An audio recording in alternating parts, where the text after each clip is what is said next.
Dans cette vidéo, nous allons voir le switch assistant et le switch de modèle. Commençons par le switch assistant.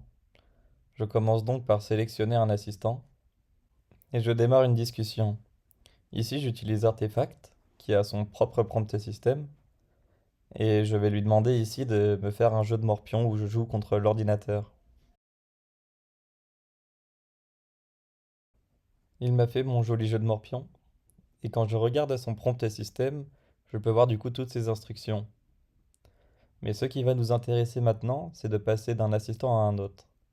Ici, du coup, je choisis dans ma liste d'assistants, je vais passer sur l'assistant classe par exemple, qui lui a ses propres instructions.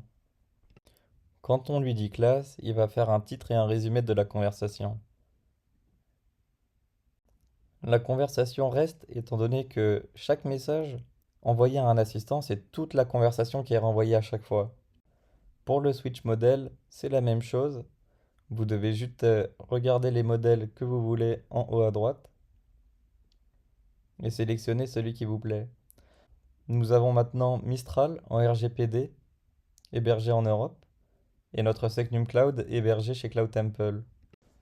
Ce dont il faut faire extrêmement attention, c'est de passer par exemple d'un modèle Secnum Cloud avec des données confidentielles dans la discussion à un modèle qui ne l'est pas. Car si vous envoyez un message, l'entièreté de la conversation, y compris les pièces jointes, seront envoyées au modèle sélectionné.